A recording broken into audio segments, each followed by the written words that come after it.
Hola, hola, queridos amigos, bienvenidos a esta nueva edición de su espacio Agricultura Prime por Agricultura TV y hoy día también Agricultura Radio. Por primera vez estrenamos simultáneamente en la televisión y en la radio, así que tenemos interesantes invitados y por supuesto temas candentes. Damos comienzo entonces a esta edición de Agricultura Prime. Agricultura Prime, el estelar de agricultura con Sergio Checho Irane.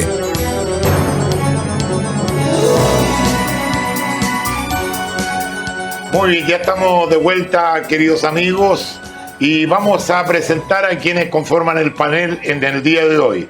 Él es comunicador social, diplomado en comunicación corporativa de la Universidad Católica de Chile, tiene una amplia trayectoria profesional en el ámbito de los asuntos públicos. Las comunicaciones, me trajo un libro precioso también del funeral de su padre. Me refiero a Francisco Elwin, gran amigo. Gracias por estar con nosotros, Francisco. Gracias, Checho, por la invitación. Muchas gracias. Nada, para nosotros un gusto. Por este lado vamos a presentar a colega, ingeniero comercial, sí, diputada por la región de Atacama, subjefa de la bancada de diputados de Renovación Nacional, vicepresidenta de Renovación Nacional también. Me refiero a Sofía Cid. Bienvenida, Sofía, por estar con nosotros. Gracias. Gracias a ti, Checho, por dar este espacio y poder compartir en este panel distintos temas de interés nacional, así que muchas gracias. Él es cientista político, doctor en Derecho Internacional y Relaciones Internacionales, fue asesor y subdirector de la Academia Nacional de Estudios Políticos y Estratégicos, la ANEP, del Ministerio de Defensa Nacional. Me refiero a Jaime Avedrapo. Gracias, Jaime. Muchas gracias, Checho, por la invitación, un gusto.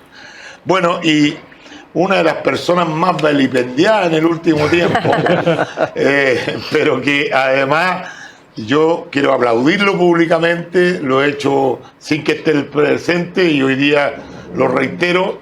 Me encantan los políticos que están dispuestos a sacrificar parte de su capital político y poner al país por delante. Yo sé que la misión que te ha tocado ha sido difícil, no solamente con los adversarios políticos, sino con la gente de tu mismo sector que no han entendido este acuerdo, pero yo finalmente vuelvo a repetir mi posición.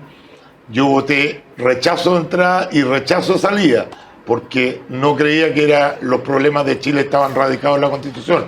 Pero dado el escenario actual, creo que lo mejor es llegar a un acuerdo para despejar incertidumbre y que Chile vuelva a meterse en la senda del progreso. Así que te felicito por el trabajo que estás haciendo tú y tus colegas, y estoy seguro que el rédito va a venir un poco más adelante. Todavía está ahí la cosa, que para qué, que si ganó el rechazo.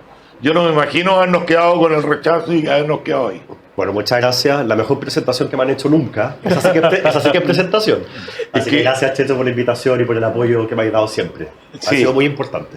No, de verdad es que yo valoro lo que se está haciendo, porque creo que no hay otra salida. Además, la gente que votó rechazo tiene que entender que a lo mejor, si hubiera sido rechazo a seca, no habría contado con el voto de los que se alejaron de la democracia cristiana, los amarillos, los partidos de centro, y a lo mejor habría ganado la prueba y hoy día estaríamos en una situación bastante difícil. Bueno, partamos con Pancho. ¿Qué te ha parecido este acuerdo, Pancho, en general?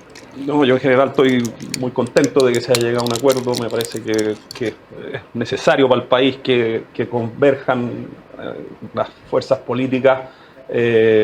Yo te contaba antes que entráramos al estudio, yo voté entusiasmadísimamente por el apruebo en el plebiscito de entrada y lamentablemente no me quedó otra que votar rechazo en el plebiscito de salida.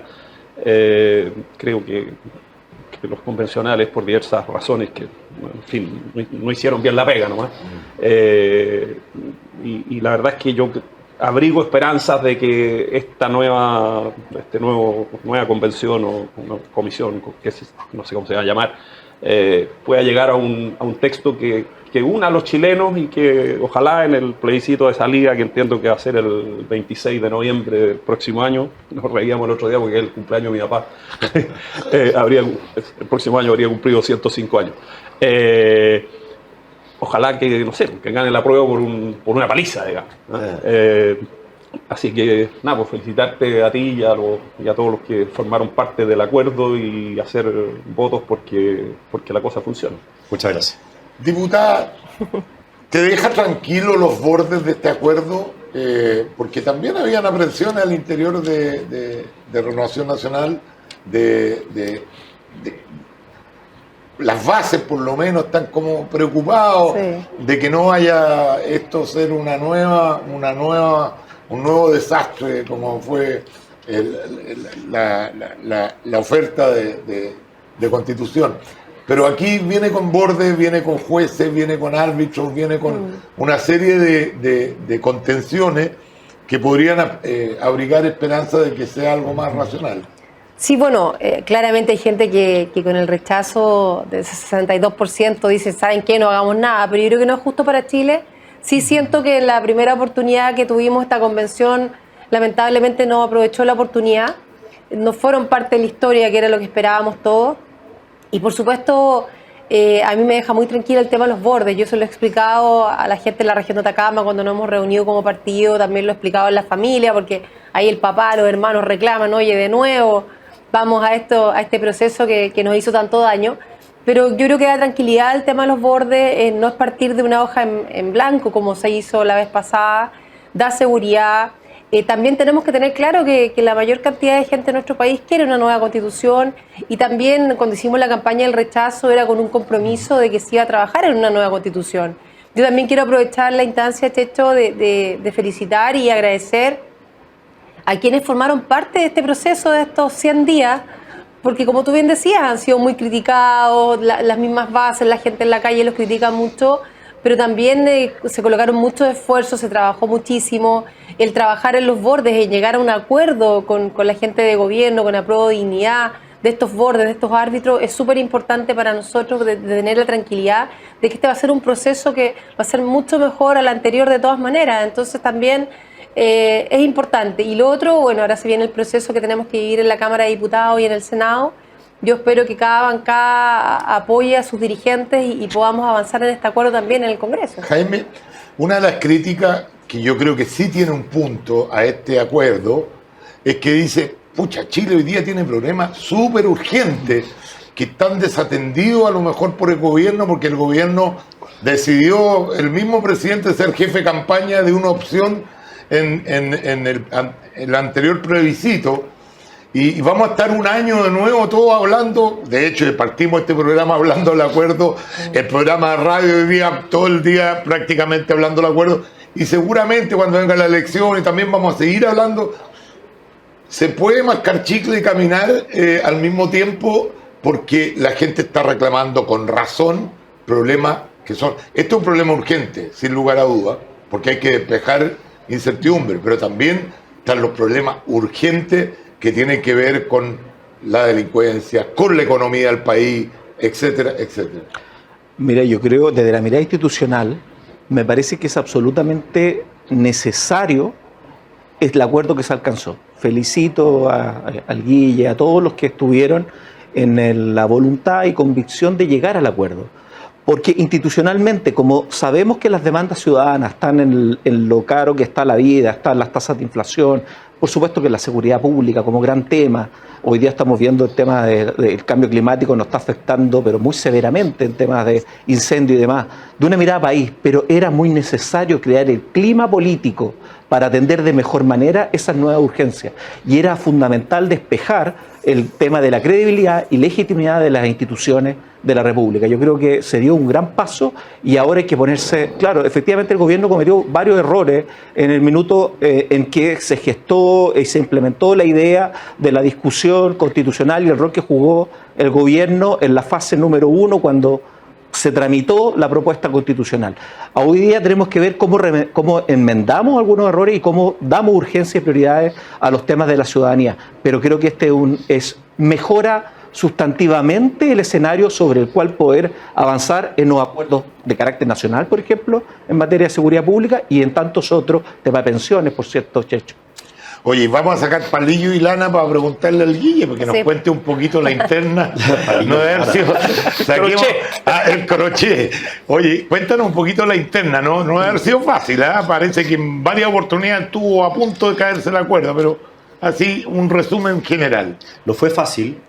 Hubo varias cosas que hicieron que esto fuera un poquito complejo. Lo primero es que eran demasiadas partes sentadas en la mesa. La Al gente, principio eran 8, después creció. pero no solamente eso, sino que la gente tiene en su cabeza ya, estaban los del apruebo y estaban los del rechazo. No. O sea, en la izquierda, por ejemplo, habían 10 partidos distintos, todos con ideas distintas de cuál era el óptimo. En la derecha también teníamos algunas diferencias, o sea, y con el RN y con Evópolis trabajamos como un solo hombre. Eso ayudó mucho a que el acuerdo fuera exitoso. Pero en la interna, cuando discutíamos entre nosotros, teníamos distintas posturas. Entonces había la negociación al interior de la UDI, luego con Chile Vamos, y luego ir a la mesa con los demás. Entonces, esto de tener tantos actores con distintas ideas sobre la mesa hacía un poquito más compleja la situación. Y yo voy a hacer un reconocimiento extraño al presidente Boric. Creo que va a ser la primera vez que lo voy a hacer en tu programa, pero te voy a decir por qué. Porque desde el minuto en que el presidente Boric intervino, en 12 días firmamos el acuerdo.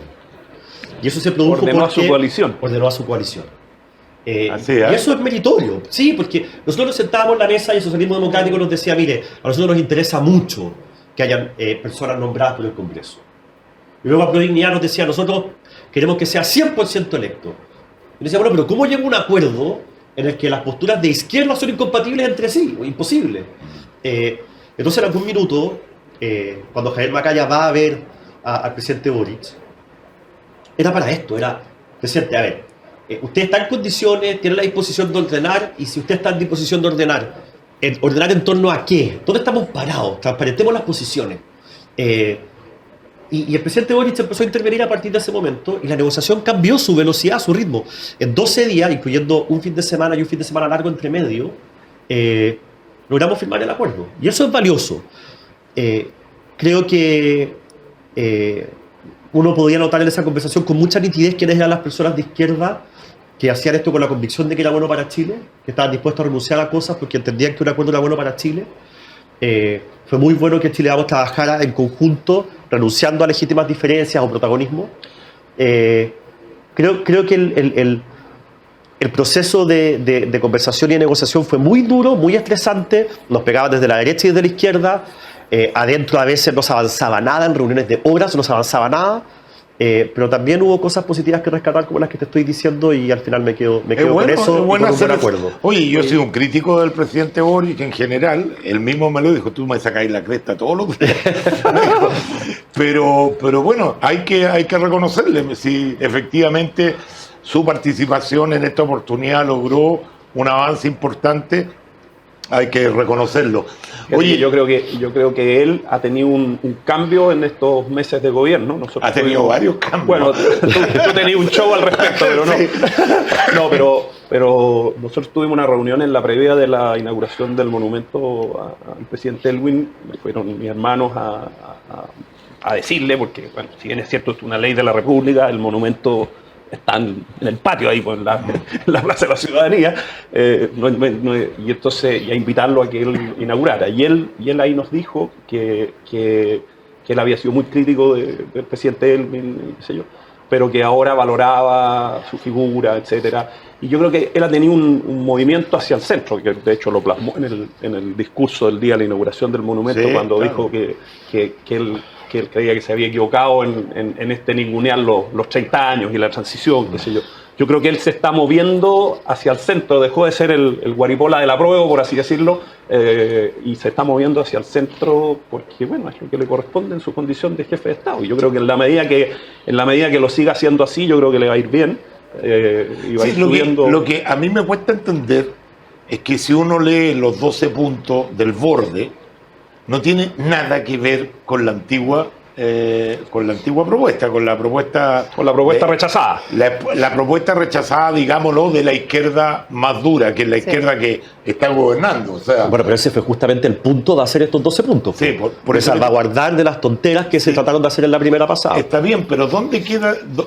Porque es como la parábola del escorpión con el sapito, ¿no es cierto? Llévame arriba y te juro que no te voy a hacer nada, crúzame el río, que se yo, al final el escorpión le clava en su naturaleza. Y muere, naturaleza. claro, en la esencia.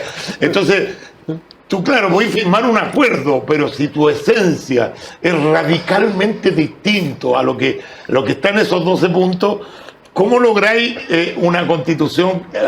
Al igual que Pancho, yo pienso que el ideal sería que obtuviera un 80% de aprobación, que todos tengamos cabida dentro de esa constitución. Déjame decirte algo sobre Sí. eso, muy corto, para no monopolizar la palabra, pero siento que ya en esa mesa se vio con mucha claridad. Derecha e izquierda aprendimos una cosa, que la gente quiere cambios, y cambios profundos, y esa es la razón por la cual el apruebo de entrada ganó por ese Mayoría. margen, pero la gente no quiere refundación. No. Y que por eso el rechazo ganó también por la mayoría que ganó, porque el proyecto de la primera convención era un proyecto refundacional. Absolutamente. Y la derecha tiene que aceptar que la gente quiere cambios profundos. Y la izquierda, más radical, tiene que aceptar de que esa refundación con la que ellos sueñan, no, la gente no la quiere. Los bordes son un reflejo de eso. Son un reflejo de... Pero ¿dónde están los cambios profundos en hagamos el borde? cambios. ¿Cuáles son los cambios profundos en el borde? Cambiar el país solidario por un Estado de Derecho. Eso sería un cambio fuerte. No veo...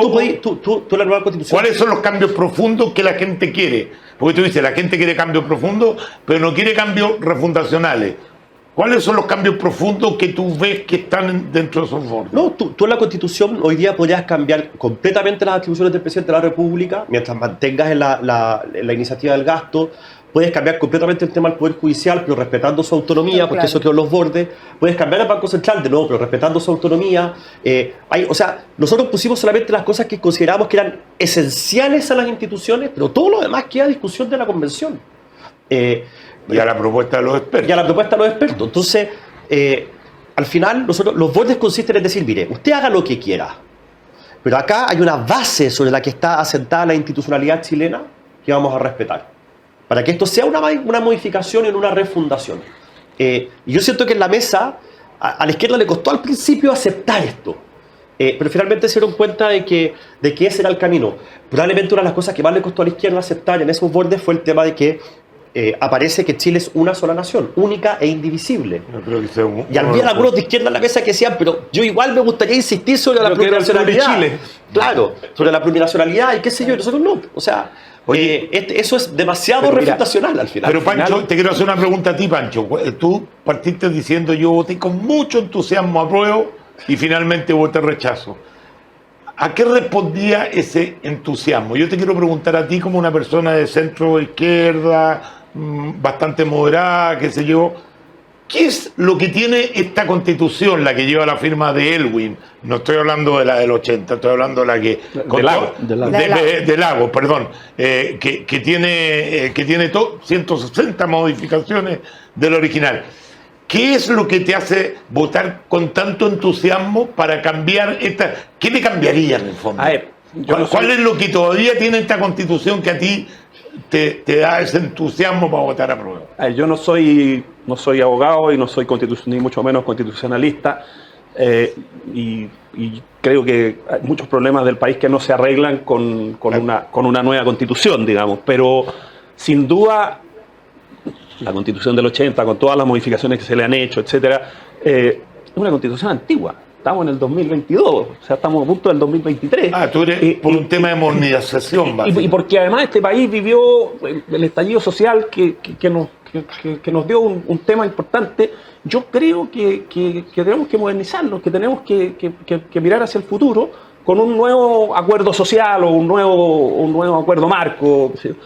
Y por eso yo voté entusiasmadísimamente por el apruebo, pensando que la Convención Constituyente iba a ser una cosa que, de nuevo, fuera como fue el año 78 la Constitución en España, que la aprobaron por el 80% de los españoles, y como espero y aspiro que sea la nueva Constitución del 2023, que ojalá sea apoyada por la mayor cantidad de los chilenos. Y claro, en el camino pasó lo que pasó, y ya lo conversamos, y yo terminé votando rechazo. Y abrigo muchas esperanzas en que después de este acuerdo entre los constituyentes y los expertos puedan escribir algo que nos una y que nos haga crecer como país, que no va a solucionar el problema del portonazo. O sea, tengo claro que el tema de la delincuencia, de la seguridad, no es un tema constitucional, por así decirlo, pero creo que tenemos que tener un marco que nos permita relacionarnos mejor como chilenos. Diputada, ¿qué le cambiaría usted a la Constitución actual? Porque no olvidamos que con esta Constitución Chile tuvo el periodo más virtuoso que ha tenido en su historia, ¿verdad?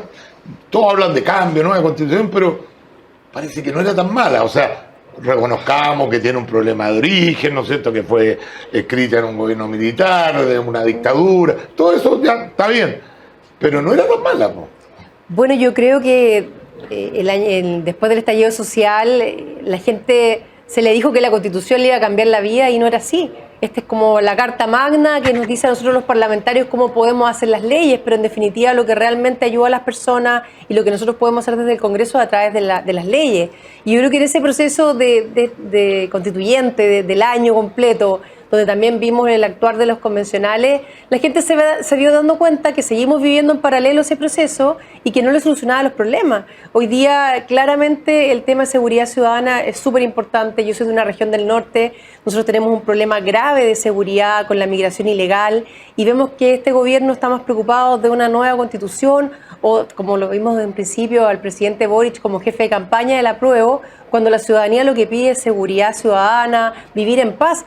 Al final del día uno dice, mira, los que vivimos en reclusión nocturna somos nosotros. Y en las regiones del norte es súper fuerte. Nosotros no tenemos nada contra los inmigrantes. Yo soy hija de inmigrante y sabemos lo que ellos vienen a aportar, pero hoy día lo que estamos viviendo en el norte no lo está tomando el gobierno. Entonces cuando uno le dice, oye, viene un nuevo proceso constituyente, queremos una nueva constitución, sabemos que no va a solucionar el problema.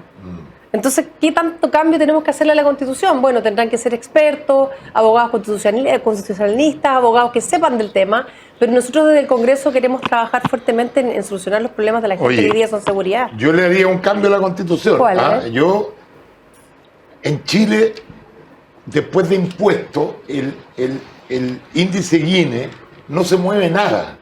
O sea, se supone que el índice Gini que mide la desigualdad, de alguna forma, el impuesto justamente para ir en beneficio de las personas más vulnerables, y en otros países el cambio es gigantesco. Claro. Después de impuestos.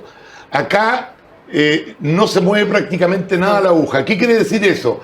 Que las platas que pagamos todos los chilenos que trabajamos y pagamos impuestos no se están utilizando bien, no está llegando. ¿Qué es la burocracia? Y el cambio que haría yo es que la modernización del Estado urgente, y además un accountability de todas las políticas públicas. Está lleno de políticas que han sido fracasadas y siguen ahí las platas llegando porque están los pitutos, que está el amigo que trabaja ahí, que había que darle pega. Ese tipo de cosas yo las cambiaría en beneficio de la gente, Jaime. Checho, son hartas cosas, pero yo creo que lo del presidente, hay una cosa que me quedó dando vuelta. Yo creo que Boric más bien se puso en sintonía con la República. No lo pondría en más cercanía del centro o de otro sector. Yo creo que él comprendió que tenía que tener una sintonía con la tradición republicana y creo que eso es saludable. Creo que desde distintas perspectivas es muy saludable y hay que valorar, pues hay que tener coraje también. Va a tener un costo probablemente en la interna. Pero del nuevo proceso constitucional hay varias cosas que las voy a tratar de sintetizar. Efectivamente, el mundo del siglo XXI es bien distinto al del siglo XX. Y yo creo que tú nombraste un tema fundamental, la modernización del Estado. Mucho de la modernización no es a nivel constitucional, pero tiene que facilitar una modernización más efectiva y más profunda, entendiendo la dinámica, que es más interagencial hoy día, que se necesita menos creación de ministerios estancos, y es un buen momento cuando uno no se queda solamente en la discusión de la legitimidad de origen o no que tenga el texto, sino que piensa en cuáles son los reales desafíos que tenemos hoy, cuando hoy día tenemos en una agenda posmoderna temas sumamente distintos a los del siglo XX. Estoy pensando fundamentalmente en nuestra relación con el entorno, estoy pensando en el principio de subsidiariedad. Y ahí sí que podemos discutir muchísimo porque los alemanes lo entienden de una forma, nosotros lo entendíamos de otra, pero entender que necesitamos ser un poco más solidarios yo creo que es necesario. Creo que hay espacio para derechos sociales y creo que estos 12 bordes de alguna manera nos indica que vamos a asumir cierta parte de la tradición yo no le dejo un cheque en blanco a que cualquier cosa que hagan los expertos ahora y después los electos, efectivamente mi voto ya está garantizado. Sí tengo el mejor ánimo y el mejor propósito para esperar que haya un reencuentro, pero yo no cheque en blanco yo no dejo firmado ahora, digamos, quiero ver que realmente satisfaga las necesidades que el país requiere y ojalá alcance una mayor aprobación posible para tener más legitimidad. Pero yo siento que quedarse anclado a ese pasado glorioso que puede haber sido, y podríamos discutir si fue tan glorioso o no, pero efectivamente fue un buen momento de nuestra historia republicana. Yo creo que no entender que la dinámica, no habíamos hecho muy individualista, yo creo que no cabe mucha duda, creo que estamos medio vaciados, creo que una discusión constitucional no va a resolver todo, pero es un buen momento para un reencuentro, para crear un nuevo pacto por 4 décadas, por 5 décadas, mira, no lo sé, pero ojalá que sea, y ojalá no sea tan positivista, tan larga, tan extensa, como estamos mal acostumbrados. Más que un cheque en blanco, yo creo que enfrentamos este proceso con un poquito más de esperanza de que salga una buena constitución, más que un cheque en blanco. Usted no se mueva de nuestra sintonía porque vamos a hacer una pausa, pero muy, muy cortita, y volvemos con su programa Agricultura Prime.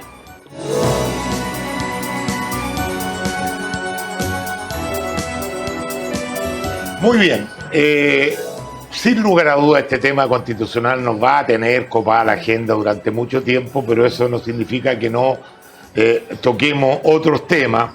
Y uno de los temas más importantes que ocurrió en el día de ayer es que el presidente Boric ha propuesto a Marta Herrera como nueva fiscal nacional, pese a cierta advertencia de los senadores que no concita unanimidad el nombre. Yo, de verdad que eso que tú dices, que el presidente se está poniendo un poquito más republicano, te la compro en el caso de la Constitución, pero yo no entiendo por qué corre tanto riesgo en tener fracaso tras fracaso, porque su primer fracaso con el primer fiscal que presentó era cosa que su gente contara los votos nomás que tenían, perdieron por 2 votos, y esas derrotas, la verdad que...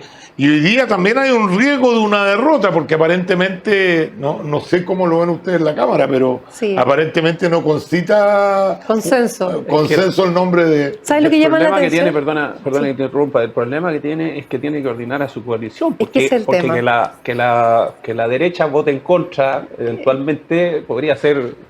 Pero la otra vez la derecha entera votó a favor. Pero podría ser como obvio que la oposición vote en contra. Sí. Pero el problema es que no ordena a su coalición, que es lo que estábamos conversando. Ese es el problema. Yo quería opinar exactamente lo mismo. Yo creo que aquí lo más grave es que el presidente Boric, su ministra de SECPRES, su ministra de Justicia, no logran los votos de su sector.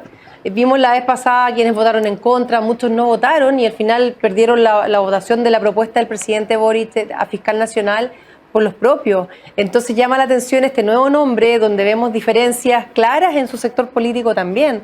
Entonces tú dices una nueva derrota. Y eso le puede costar caro a la Analía, porque la Analía Uriarte es la que tiene que negociar. Y perder 2 pasadas seguidas. No, obviamente que le van a pasar la cuenta, sí, a pesar de que yo creo que no existe mejor nombre que ella para una función como esta. El problema yo creo que no es ella, yo creo que al interior del gobierno sí, hay visiones demasiado distintas. Tú ves que de repente el mismo Partido Comunista vota de una determinada forma y sale Jadwe pegándole palos por fuera. Entonces, al interior del gobierno creo que hay divisiones muy fuertes. Mira, a mí me tiene atónito, porque de verdad cuando me enteré que ella era la designada, no lo puedo entender. O sea, uno puede jugar a cierta especulación o hipótesis. Claro. La que más ha sonado es que finalmente quieren que se caiga para botar la quina completa. Pero claro, ¿será tan audaz la jugada? O sea, los costos de eso pueden ser altísimos.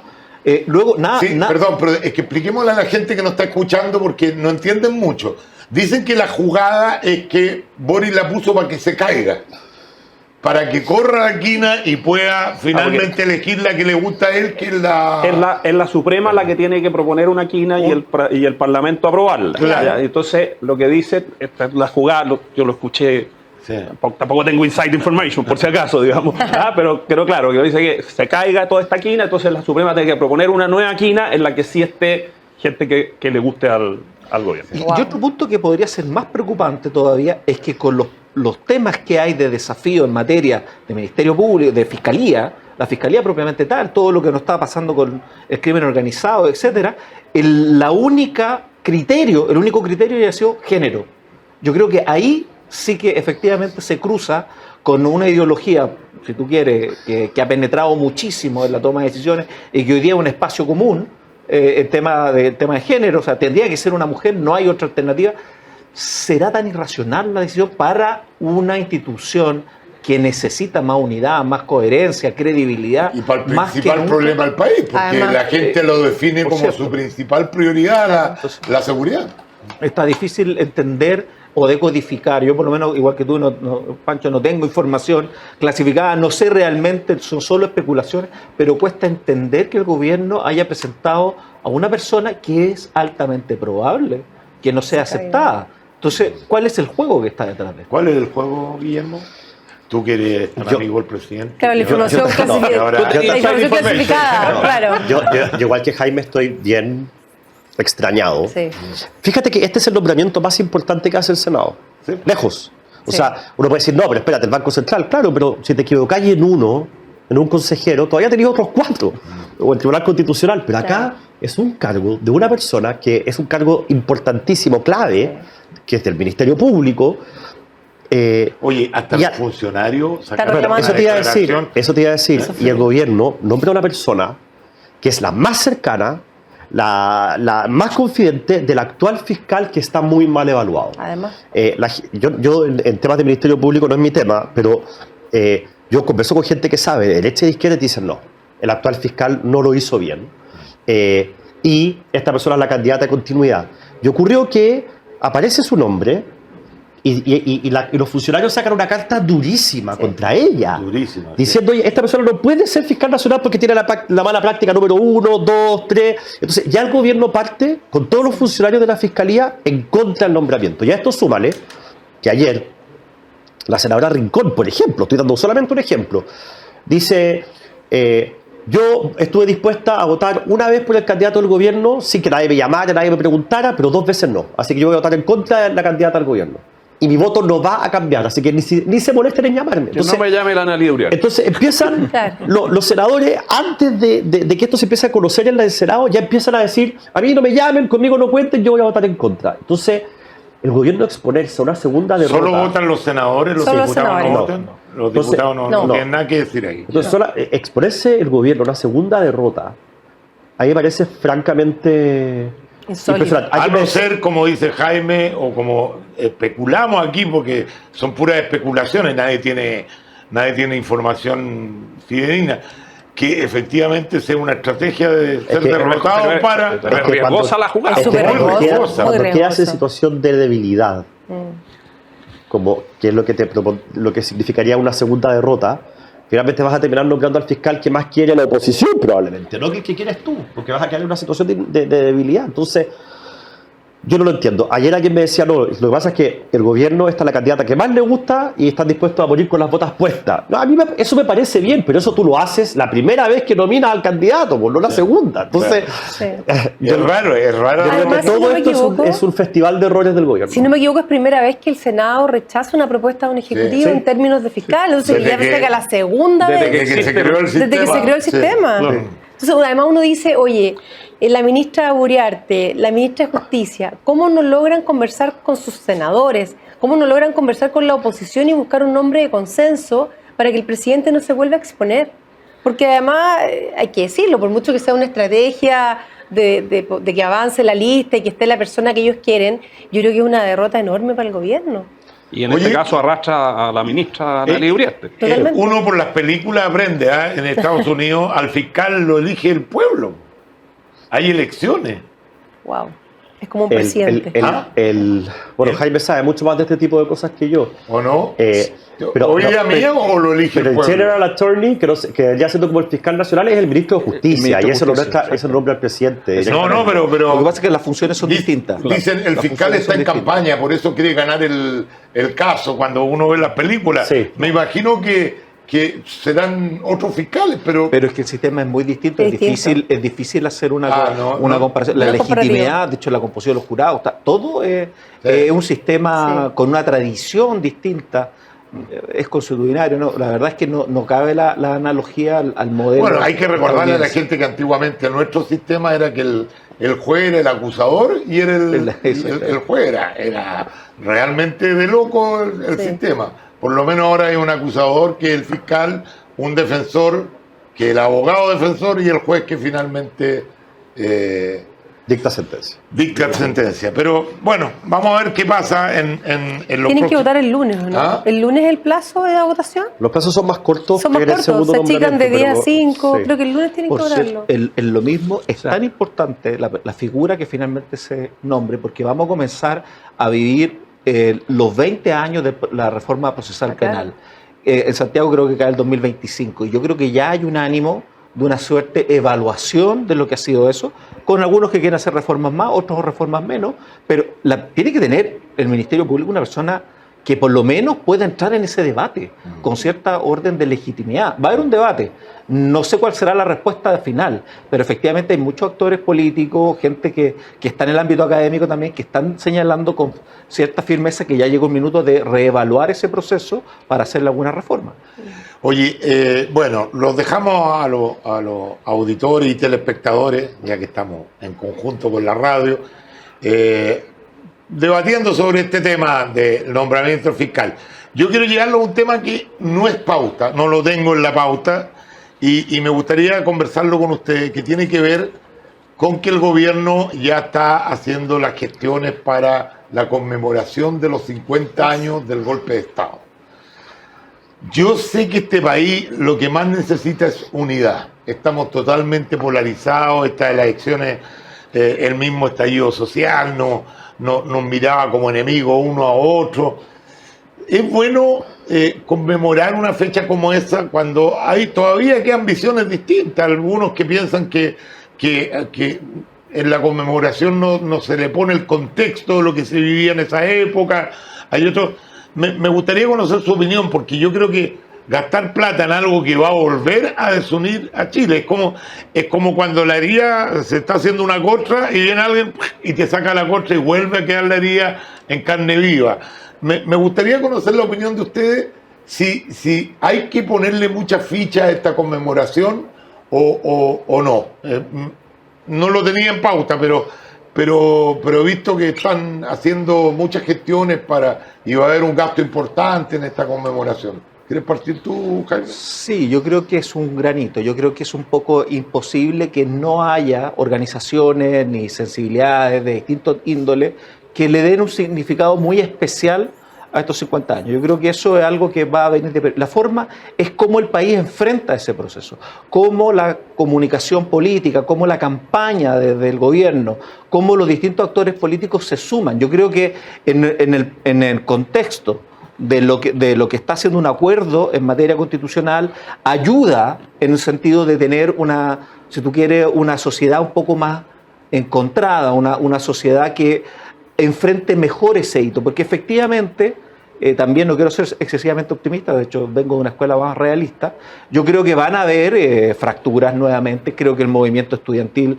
nuevamente se va a hacer presente y con su mirada de país, por nombrar a uno, son muchos los actores sociales que no van a quedar indiferentes frente a esa conmemoración.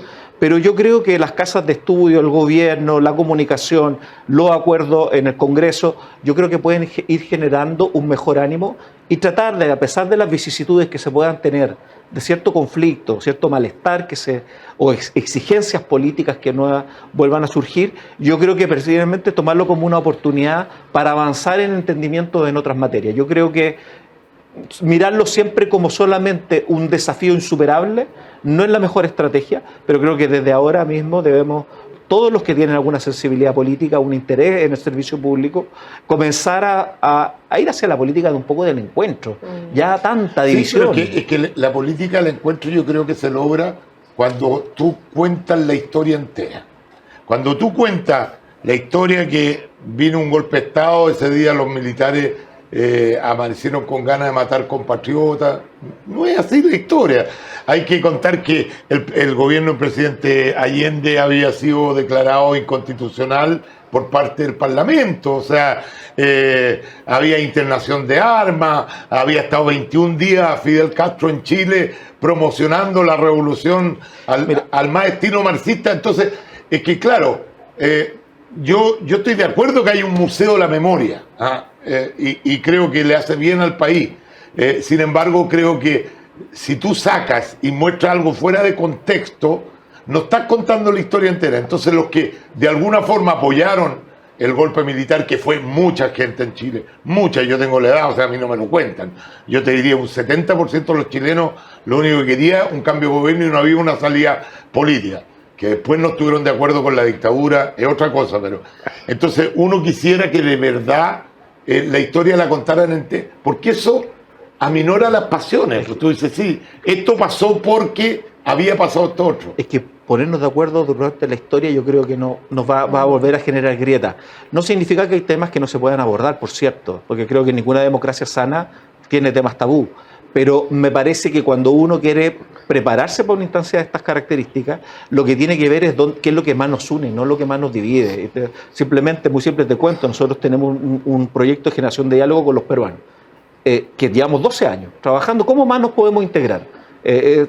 Invita a diplomáticos, a académicos, bueno, y siempre vemos cosas, aspectos artísticos, aspectos de escribir cosas en conjunto, temas de energía, etcétera, etcétera. ¿Cómo nos podemos integrar más?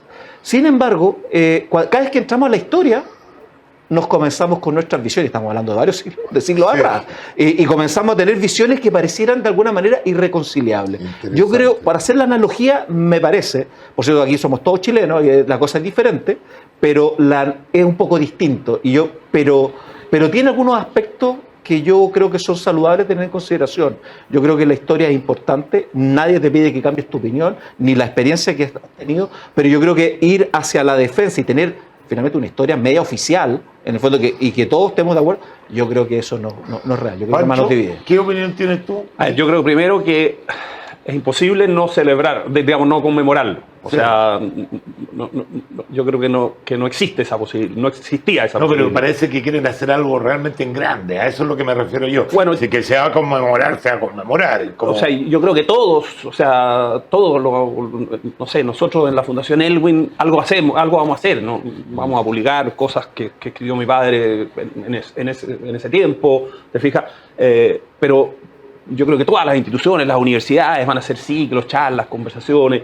Yo creo que es una sana cosa que tratemos de mirar, como decir tú, no nos vamos a poner de acuerdo, creo yo, pero a mí me parece una muy buena designación la de Patricio Fernández como director de la comisión, no sé cómo se llama el cargo exacto. Pato Fernández. Pato Fernández, que fue convencional. Sí.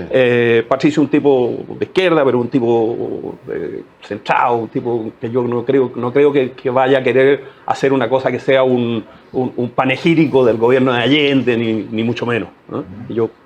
Yo me alegro de ese nombramiento. Guillermo. Esta discusión la tuvimos en el Congreso a propósito de la ley de presupuesto.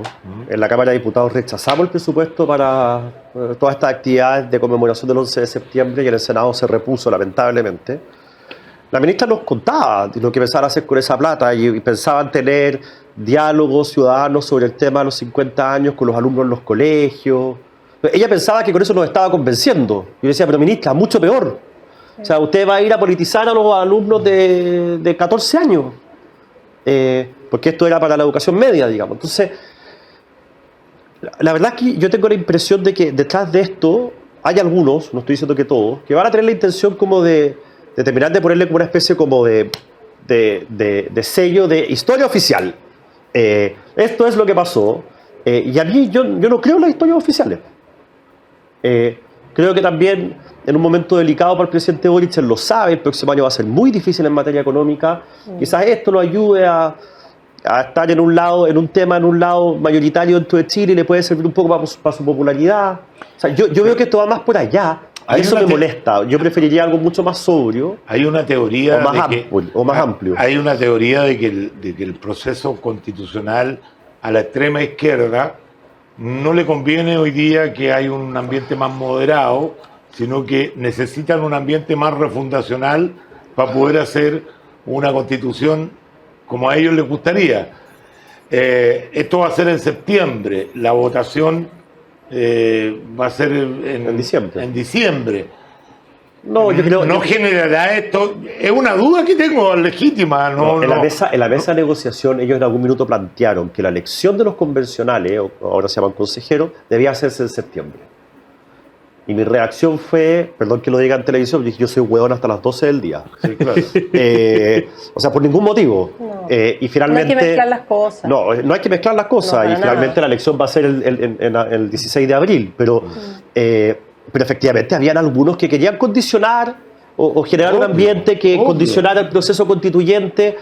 Y uno está en la lógica justamente al revés. De tratar de que el proceso sea un lugar de encuentro y no de nuevo de división. Sí, En fin. eso es lo que la aprensión que yo tengo, que yo entiendo que es imposible que no se conmemore una fecha como esa, Pero que sea moderado. pero que sea una cuestión que no divida más, sino que de alguna forma busque acercamiento. Ese es el punto que... Bueno, yo siempre uno tiene como esa visión de mamá, ¿no?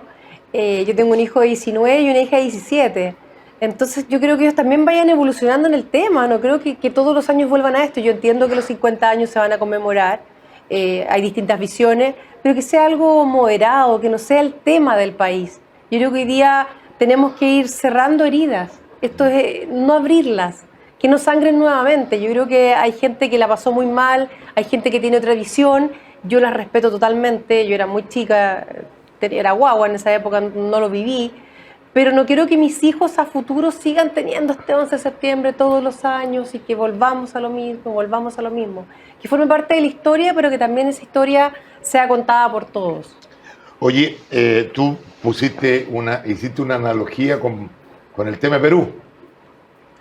Yo quiero pasar ahora al tema de Perú, porque... Hora de pisco sour. Sí, Pero es chileno, Vamos a dejar pendiente antes de la pausa, pero... De alguna forma, yo creo que a Perú le está pasando lo que le está pasando por una extremada fragmentación política, cosa que nosotros no estamos ajenos a caer en un problema como ese por la fragmentación.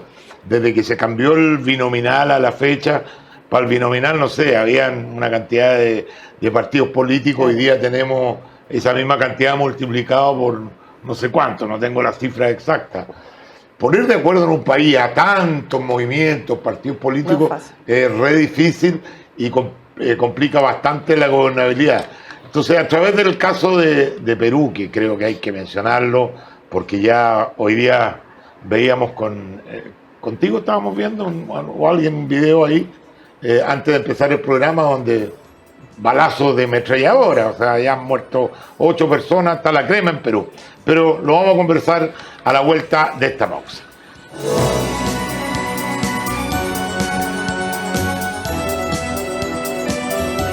Bueno, ya estamos de vuelta y quiero agradecerle a Francisco Elwin este lindo regalo que me trajo Patricio Elwin Azócar, Funerales de Estado del presidente Patricio. Tiene una fotografía realmente maravillosa, querido amigo. A ver, voy a tratar de así ojearla nomás.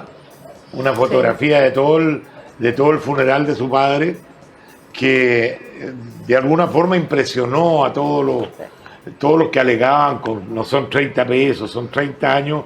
De alguna forma se dieron cuenta que efectivamente tu padre gobernó en un momento muy difícil para el país.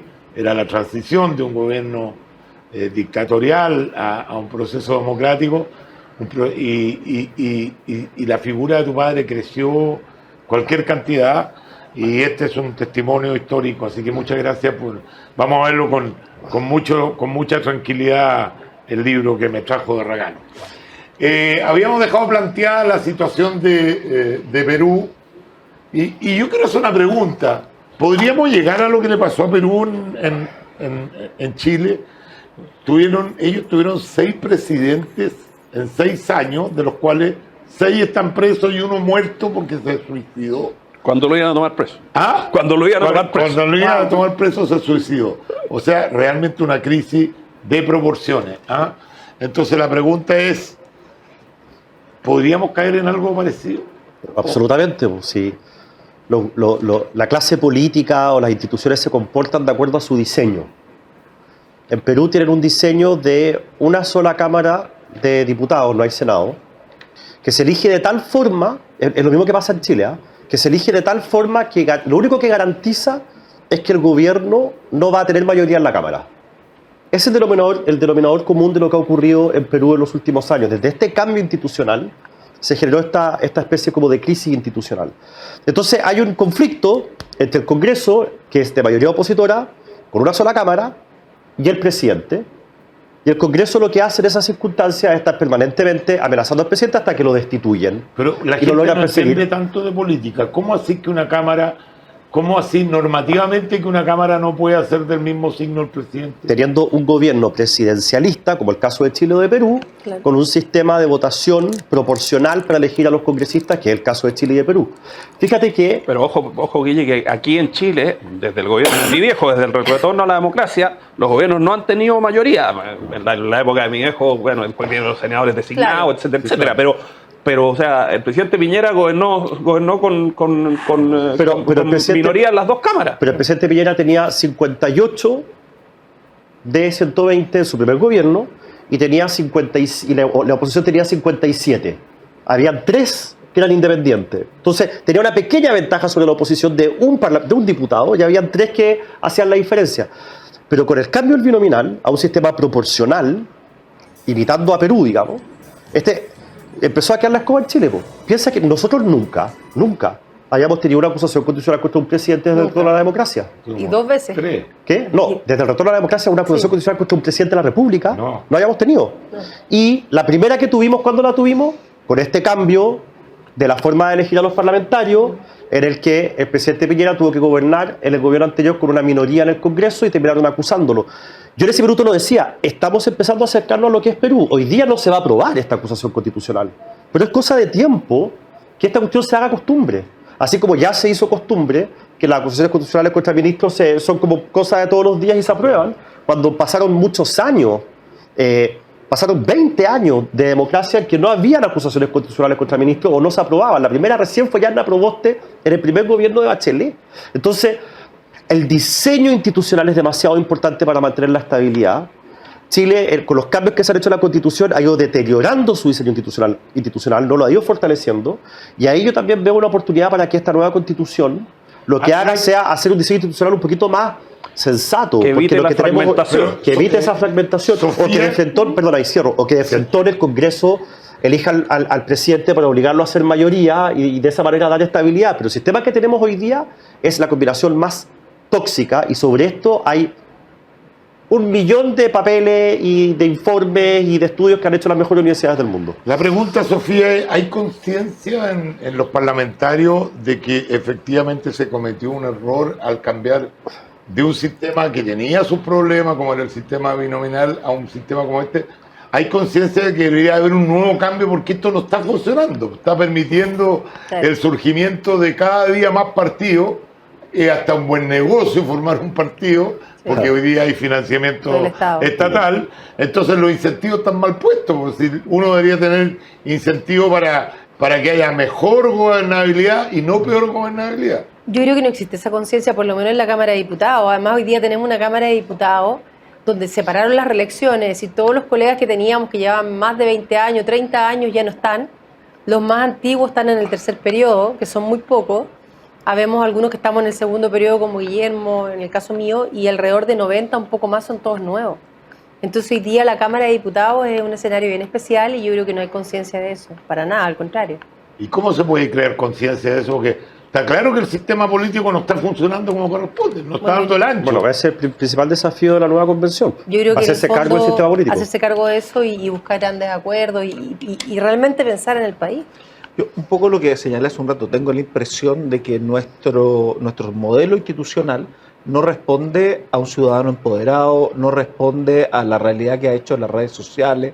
Creo que como lo comentábamos fuera hace un rato, este tema está afectando a todas las democracias, unas más y otras menos. Hay que ver cómo podemos responder en la discusión constitucional, por cierto, Recordemos que el presidente Piñera, hay una especulación del mundo de la seguridad y la defensa, de distintos, que estuvo cerca de caer. No había salida institucional a lo que estábamos viviendo.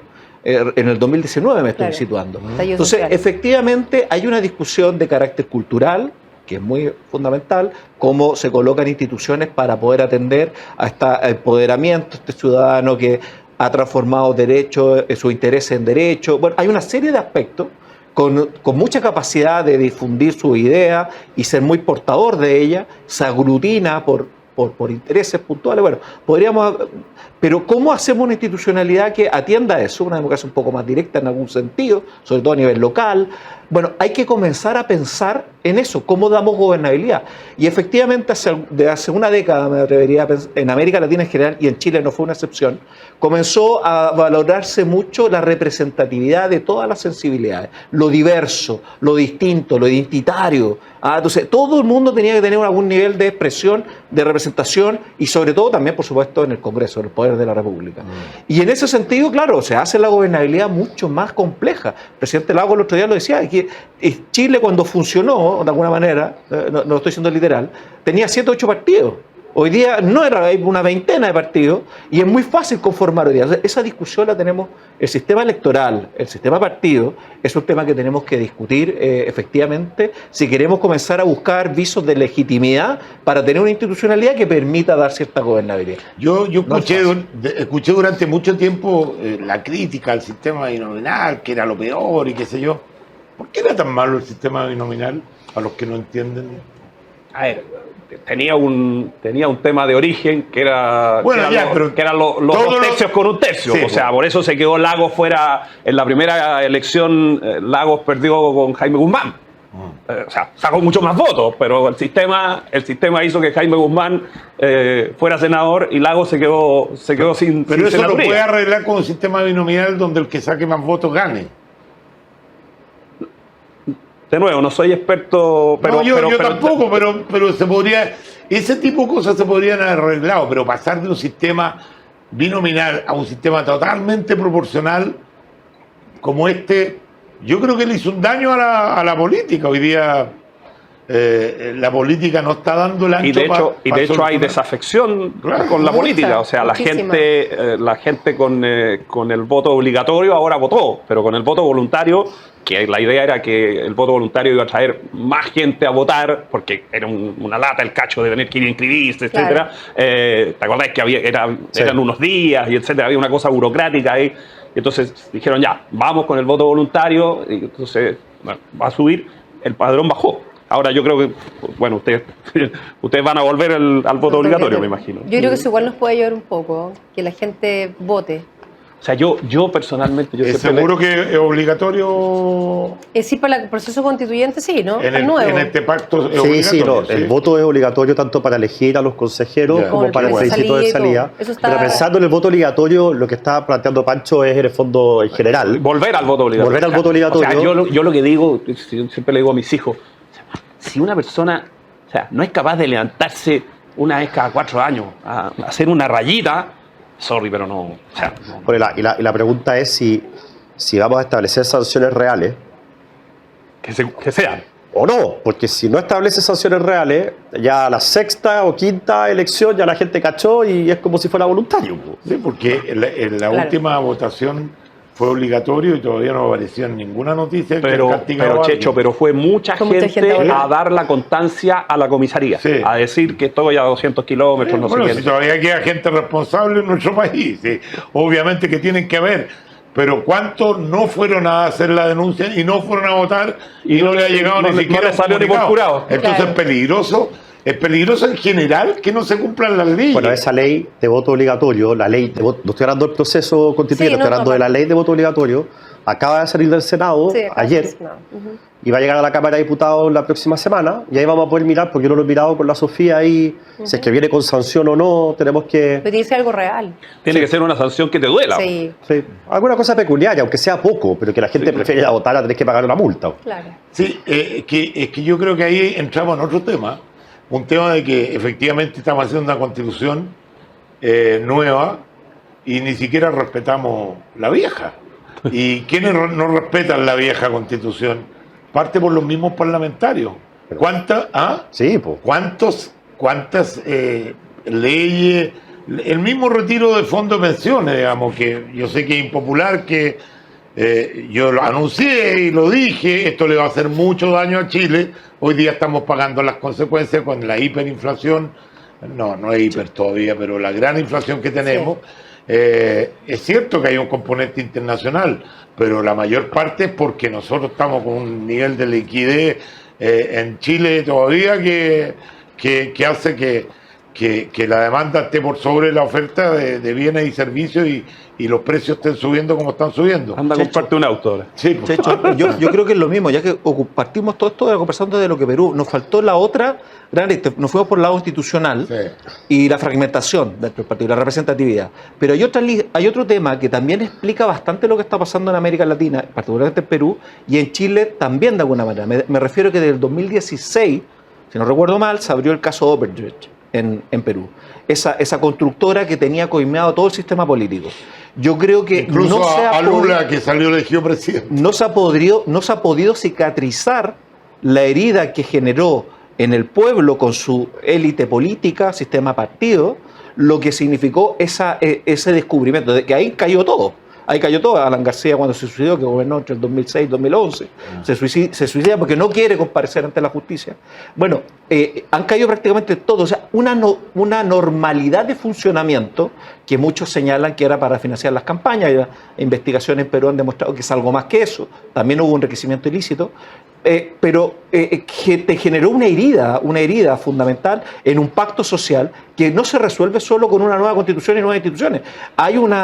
Se quebró la confianza, pero muy profundamente.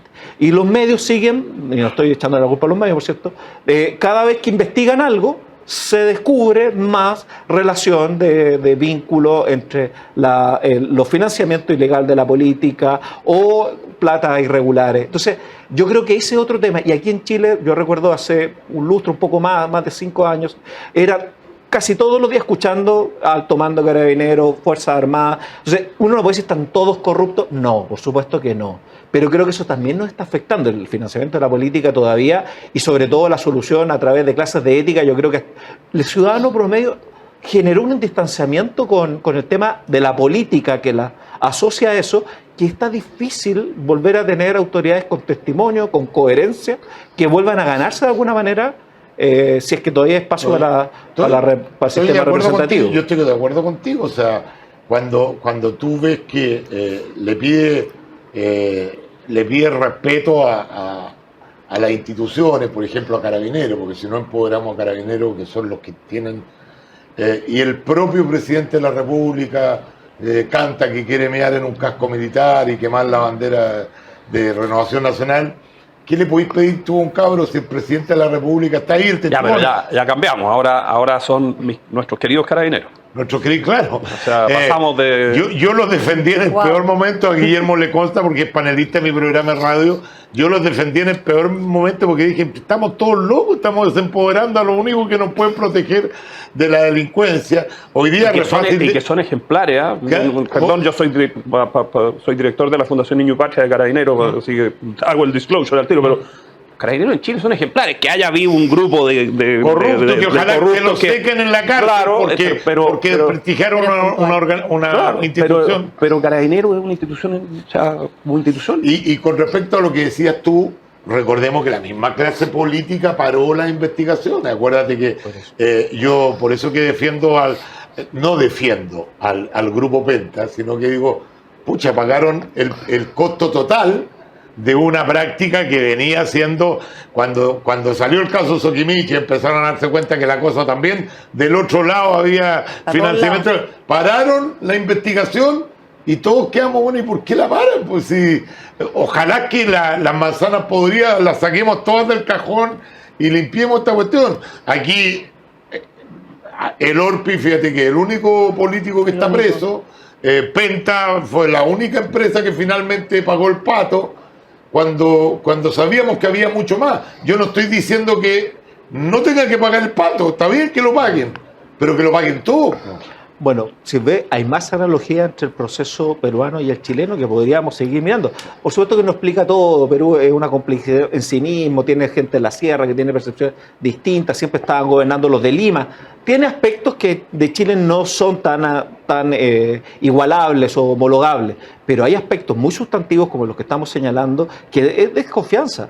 Es desconfianza porque ya nos mintieron, no se resolvió, nunca se transparentó, nunca hubo accountability. Por último, los generales eventualmente involucrados, tanto del ejército como carabineros, salieron, pero la élite política no tuvo prácticamente Pero mira, entonces, ahí hay una grieta que todavía no termina déjame de... decirte algo que yo no sé si ustedes lo van a compartir. Hoy día para un político de cualquier tendencia, voy a poner 2 ejemplos, de cualquier tendencia, mentir públicamente no tiene ningún costo. Es gratis. Cuando Piñera dice, yo no tenía idea que mis hijos le habían vendido una empresa de 200 millones a mi mejor amigo, ¿alguien le puede creer a Piñera que no tenía idea que los hijos... No, eso es una mentira pública y no pasa absolutamente nada. Cuando Camila Vallejo... bueno, la hemos pillado en varias mentiras, pero cuando dice que esto fue un error administrativo, esto de la Irina Caramano, esto del gabinete de Irina Caramano, cuando la cuestión estaba Inscrita antes. en marzo, y miente así carepalo total y no pasa absolutamente nada, estamos validando las mentiras de nuestras autoridades. Entonces, después, ¿cómo le podemos pedir que haya confianza de la gente Al ciudadano común. al ciudadano común? Pues ese es el punto. Entonces, en Estados Unidos, por ejemplo, ¿cómo que se llama? Clinton no lo criticaron tanto por su performance sexual con la Mónica Lewinsky, lo criticaron porque mintió, Así es. juró que no había, y lo pillaron en la mentira. Y en Estados Unidos una mentira de una autoridad es castigada muy fuertemente socialmente y políticamente. Entonces yo creo que ahí hay un problema también. Hay un tema. ¿Ah? Totalmente. La coherencia, pues sí es la coherencia finalmente. Ajá, yo creo que Chile tuvo periodo, bueno, don Patricio, pues.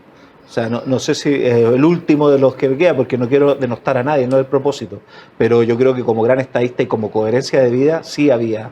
Entonces uno cuando ve ese nivel de político dice y te está pidiendo perdón por algo o está diciendo vamos a enmendar, bueno, dice, aquí hay confianza, aquí yo delego la confianza, pero cuando no está eso, ¿cómo cicatrizan esas heridas que quedaron? Algo tiene el sistema, Guillermo, que cuando vienen procesos nuevos, la escoba nueva dicen que barre muy bien y vienen todos con súper buenas intenciones, pero se van metiendo en el sistema y finalmente de alguna forma el sistema los lleva a algo así, ¿o no?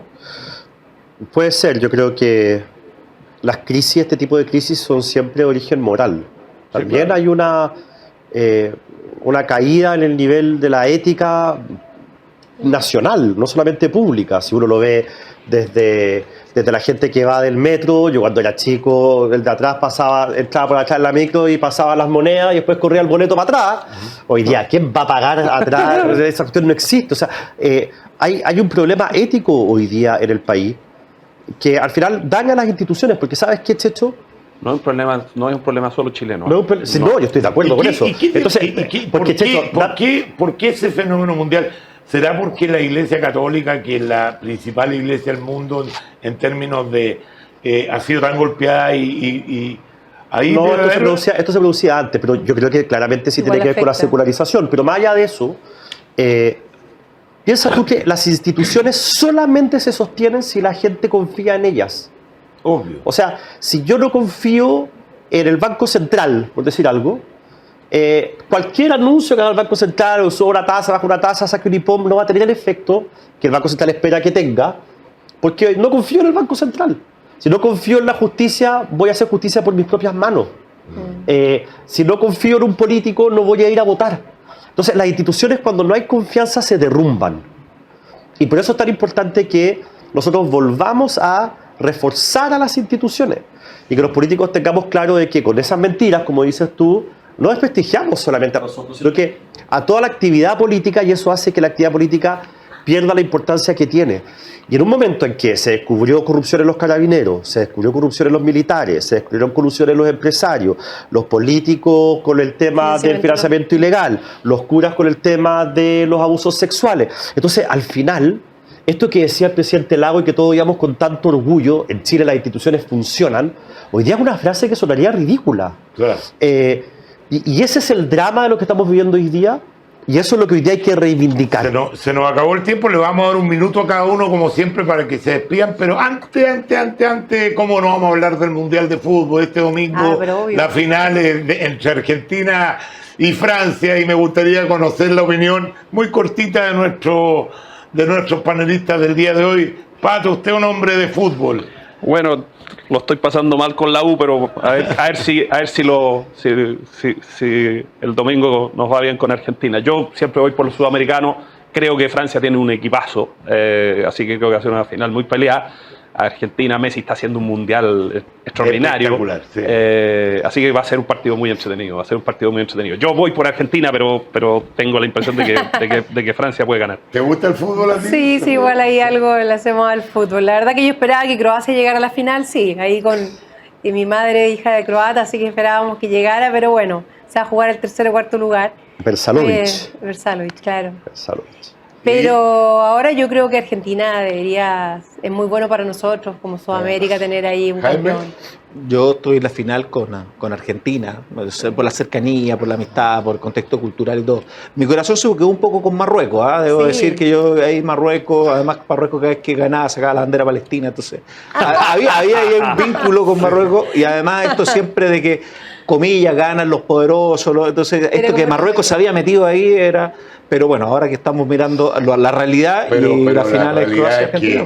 Ni en los sueños un equipo africano había llegado a ese nivel. Así es primera vez en la historia que llegan a semifinal. Yo creo que Marruecos es un éxito total. O sea, ya que hubiera ganado el Mundial habría sido, pero una locura.